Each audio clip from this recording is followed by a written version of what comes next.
Parent gets pissed that his kid can't sprint up and down an airplane, threatens to kill flight attendant, flight diverted, by user Jake 4Bays. Just finally got to my destination after this one. I was flying CLT Lax. A man and a woman boarded with 4 children aged roughly 4 to 8. First they didn't book seats together and made a stink to get people to switch seats with them to get the 6 to sit together. After an hour into the flight 2 girls started skipping and running from the middle of the plane up to the cockpit and back repeatedly. They bored of it and sat down eventually. Maybe 3 hours in a boy starts sprinting from one end of the plane to the other incessantly. Many passengers complained. A flight attendant got him to stop. That lasted 15 minutes and off to the races he goes again. Somebody else complains and he stops. Briefly. Now, a male flight attendant had enough, escorts the boy back to his seat, and forcefully tells the parents to control the kids. This is where I took my headphones off due to the yelling. The father is livid at being told to control his kids. He's screaming about having 4 kids and only 2 adults. He's screaming about the flight attendant touching his kid. He threatened to sue multiple times. Finally the attendant yells, "Put your fucking mask on and sit the fuck down." The dude loses his shit even more and yells back, "I have your information, I will find you and I will shoot you." That's the moment I knew my night was going to suck. It took a while, but eventually all of the attendants gathered and restrained the guy. Little while later we were told by the pilot we had to turn to Albuquerque and land. We stayed on the plane and local police escorted the guy off. Edit for clarity, whole family was removed. As I was one of few that wasn't wearing headphones, they got my info, then sent the FBI on and interviewed me. After that we were told there was no fuel truck available to top us off, so they had to send one in. Then the maintenance guy that needed to sign off on the plane was at home and had to be called in. We eventually got going and made it to Lax about 2 hours late. Edit, this entire thing was well worth it, I guess, because it's created my most upvoted post. Also, please just stop with saying passengers should sue the guy. The logistics of that don't work out. First, it would cost me way too much time out of my life, which would end up meaning I'd spend more money on that than I lost in the first place by an order of magnitude at very least. Second, this dude is going to be bankrupt by the FAA and the airline. Even if I won a suit, I would have a worthless judgment that would never be paid. It's a waste of time, and goddamn we are way too litigious in this country. Suck it up and move on, people. My parents are so fucking entitled, by user historical_list_3058. I'm 16 years old and my parents kicked me out because I came out as a lesbian to them. Now I live in a foster home. My parents have called the police time and time again because they claimed I have been kidnapped, which is the go-to excuse immigrant parents in Norway makes. We are going to court now and now I'm the fucking villain. The government took my younger siblings too because of child abuse. My eldest sister ran away 6 years before me though. My mother says I have been brainwashed by her, but that's not true, she just kept me alive. Parents expect me, 17F, to stay past turning 18 to continue to be a live-in nanny and help them with their house payments, by user a 22 yellow. I've been sitting on this for a very long time, and have waited until I was at a semi-safe/moderately safe place to say anything. I'm, hopefully, moving out on the 28th and feel like I can post this, and whether they see it or not there's not they can truly do at this point. It's kind of long, but this is a long story that took place over several years, so I feel like I've condensed it with enough detail to make somewhat sense. I've been watching my 3 younger siblings since I was 14 and we had just moved to a different state, and at that point the youngest kid was 2.5, now 6. Up until then I'd never had a very good relationship with any of them, barely hung out with them, stayed mostly at / with my grandmother, didn't even have a good relationship with my parents, and was resentful of them because of my parents, mom and stepdad, very obvious favoritism of them. It started small, just an hour or two, and then quickly devolved into watching them for hours on end into the night when they made friends with neighbors and went out, to watching them nearly full time and when the parents were home just before the pandemic hit. I watched them with no pay, unless you count them feeding / housing / not giving me to an abuser as payment like they did, until them, and they started with $25 a week, no exceptions, and it didn't matter how much I actually worked and I never actually touched any cash. They would buy things for me if they had money on the side from their own spending. The pandemic made it very easy to guilt trip me into watching them all the time and sacrificing everything.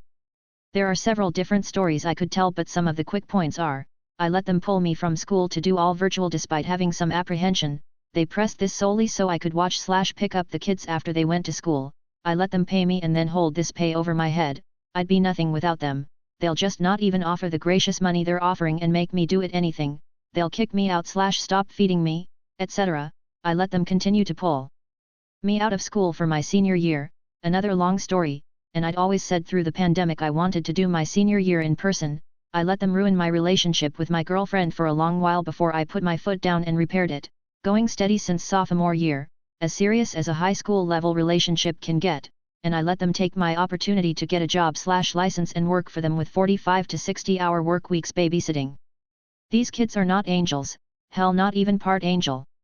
They go unchecked and undisciplined.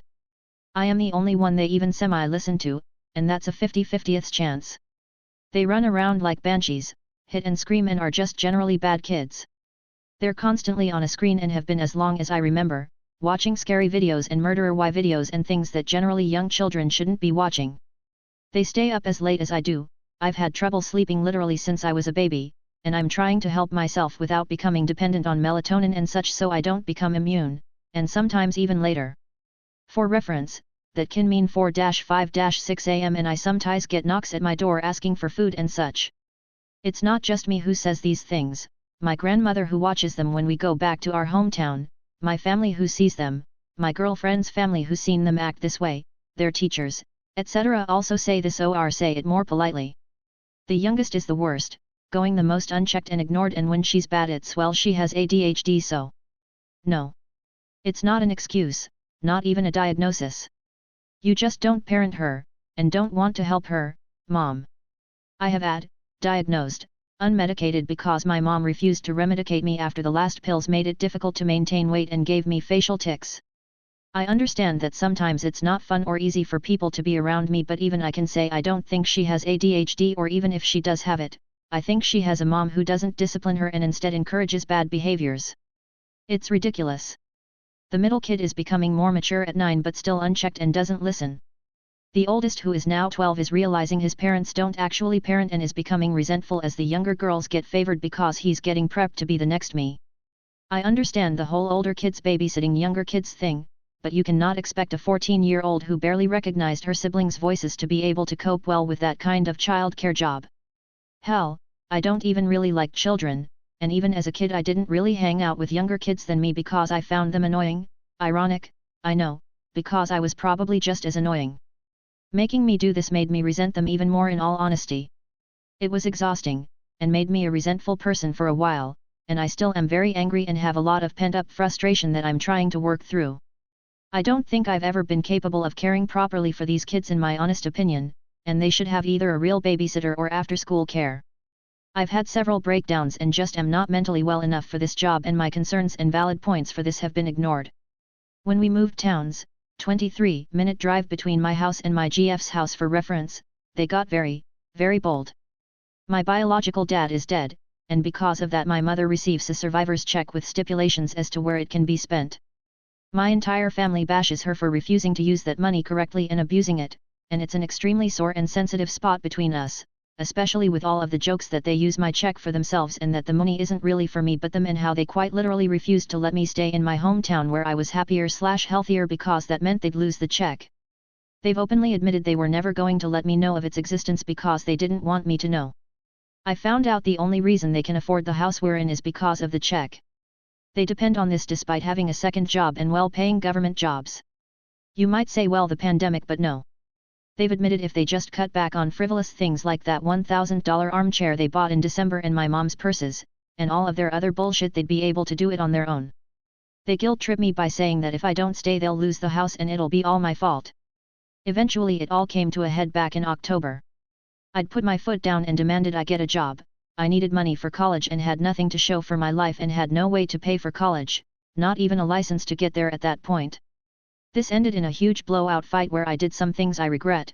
I called names, kicked a recycling can over, punched a wall, got in my parents' faces when they did mine, essentially stooped to their level, and I'm ashamed to admit it but I will own up to my mistakes, and she trashed my room and told me she'd never let me leave and that as long as I was her kid I had no say in anything and my life was hers to control essentially.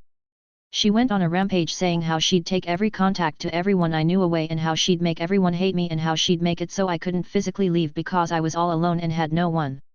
I am extremely afraid of this.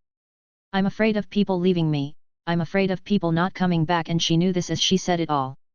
I snapped out of it at that point, realized I had a scared dog upstairs who'd be coming back to my bedroom with glass everywhere because my mom threw a box of 20 or so glass bottles on the floor, collected for recycling, realized I had a girlfriend I loved who I wanted in my life, school to attend that I couldn't if she were to take my laptop, and that I would still have to watch her kids to fucking eat and actually survive here.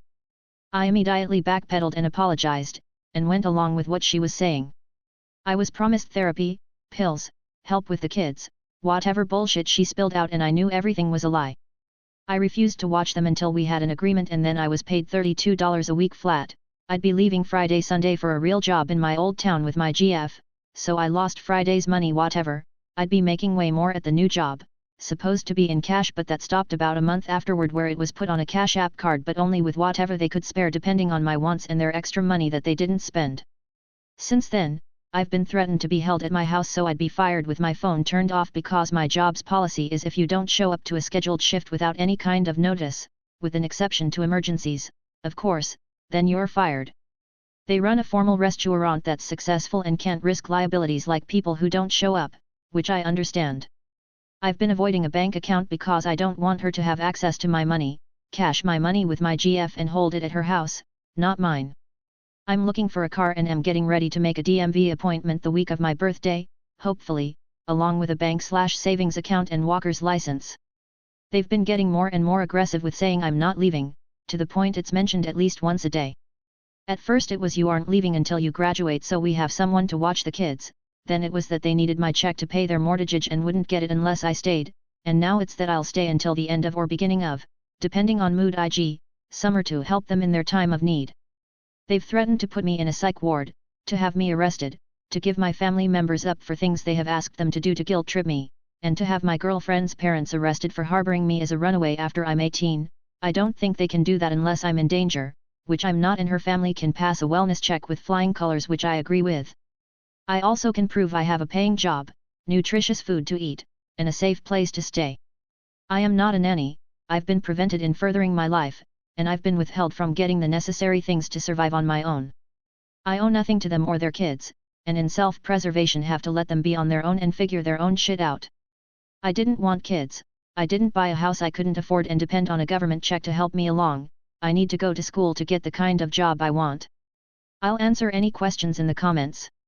Mom demanded I pay kids for shoveling, by user Beaversm26. Hello. I am one of the many in the Midwest hit by the snowpocalypse. I think we got like 14 inches where I live. I also want to preface this with I don't like kids. I don't hate them, I just don't have any experience with kids and haven't felt the need to produce any of my own. 26F. I work from home and received a knock at my door today. There was a group of like 4 12-year-old-ish boys, and they had shoveled my driveway and sidewalk and were now requesting payment. They expected $15 each. I was really confused because they never knocked to ask if they could shovel my driveway. They just did it without asking and were expecting to be paid. I was really just dumbstruck and kind of said I don't have any cash, and one of them pulled up a smartphone saying they had their mom's Venmo account. Again, me just being extremely confused, I started saying that I never agreed to pay them for anything. I was going to shovel my driveway at lunchtime. If they had asked, I would have said no. The kids got really upset, and were like, "You're not going to pay us for our work." But again, I didn't ask them to shovel my driveway. They started yelling at me and I just kind of shut my door. Fast forward a couple of hours, their mom comes and knocks on the door. I open it and she started screaming at me for not paying their kids. Her points were: it's only $60 and clearly not going to break me, not wrong. They put in the work and should be paid. Her boys did a nice thing for me. This is where I started to get kind of mad. I said that I never asked for their services, and it was nice that they shoveled my driveway, but I never agreed to pay them and they really should have asked first. She insisted I pay them this time and they'll ask in the future. But I don't want to reinforce bad behavior. Just because they're children and people feel the need to let them get away with whatever, this is just not a cycle I want to perpetuate for these kids. You can't manipulate people into paying you for something they never asked for. So far I've refused to pay and I'm now getting torched on Nextdoor for being a heartless monster who took advantage of children. Edit to add. A few people don't believe that I did not hear them shoveling.